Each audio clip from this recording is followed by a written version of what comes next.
Düzgün gecə yuxusu həqiqətənmi hormon sistemini tənzimləyir? Yuxu müddətinin bədən inkişafına, xüsusən də uşaq və yeniyetmələrə təsir etməsi doğrudurmu? Qısa cavab: bəli, tamamilə doğrudur. Yuxunun keyfiyyəti və müddətinin hormonal balansınıza təsir etməsi fikri elmi araşdırmalarla ciddi şəkildə sübut olunub. Yuxunu bədəninizin daxili saatının və onun kimyəvi xəbərçilərinin əsas tənzimləyicisi kimi düşünün. Bəs bu böyüklərdə necə baş verir? Siz yatarkən bədəniniz bütöv bir hormon dəstini istehsal etmək və idarə etməklə məşğul olur. Söhbət stres hormonu olan kortizoldan, qan şəkərini tənzimləyən insulindən, acılıq və toxluq siqnallarını idarə edən leptin və qrelindən, həmçinin yuxu oyanma dövriyyəsinə cavabdeh olan melatonindən gedir.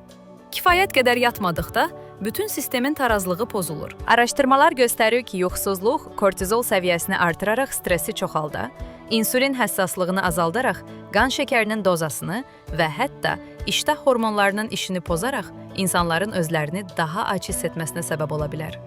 Yuxu zamanı tənzimlənən ən vacib hormonlardan biri də boy inkişaf hormonudur.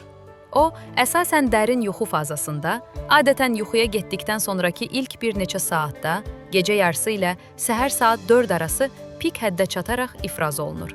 Əgər siz davamlı olaraq az yatırsınızsa və ya yuxunuz tez-tez pozulursa, bu vacib hormonun istehsalından məhrum olursunuz ki, bu da toxumaların bərpasını ləngidə və metabolizmə mənfi təsir edə bilər. Daha sonra qaranlıqda ortaya çıxan hormonların Drakulası melatonin gəlir. Onun istehsalı axşam saat 21 və ya 22 radələrində başlayır və səhərə yaxın saatlarda zirvəyə çatır. Ancaq bir məqam var. Axşam saatlarında süni işığa, xüsusən də telefon və ekranlardan yayılan mavi işığa məruz qalmaq melatonin istehsalını zəiflədə bilər. Bu nəinki yuxuya getməyi çətinləşdirir, həm də bədənin bütün sutkalıq ritmini pozur. Bu məsələ uşaqlar və yeniyetmələr üçün daha kritikdir. Araşdırmalar uşaqlarda yuxu müddəti ilə maddələr mübadiləsini və iştahı idarə edən hormonlar arasında birbaşa əlaqə olduğunu göstərir. Uşaqlıqda yuxu çatışmazlığı gələcəkdə metabolik problemlər və artıq çəki riski ilə birbaşa bağlıdır. Boy hormonu yuxu zamanı çox aktiv olduğu üçün xroniki yuxusuzluq uşağın fiziki inkişafına və hətta cinsi yetkinlik dövrünün vaxtına ciddi təsir göstərə bilər. Bəs əslində nə qədər yuxuya ehtiyacımız var? Böyüklər üçün ideal müddət 7-9 saatdır. Yeniyetmələrin daha çox, təxminən 8-10 saat yatmağa ehtiyacları var.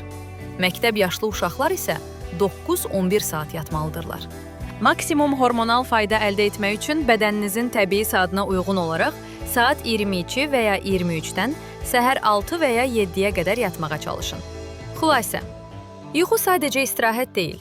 O, hormonal sisteminizi balansda saxlayan, metabolizmanızı dəstəkləyən və uşaqlıqdan yetkinliyə qədər sağlam inkişaf üçün zəruri olan fundamental bioloji prosesdir.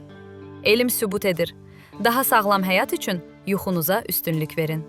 İzlədiyiniz üçün təşəkkürlər.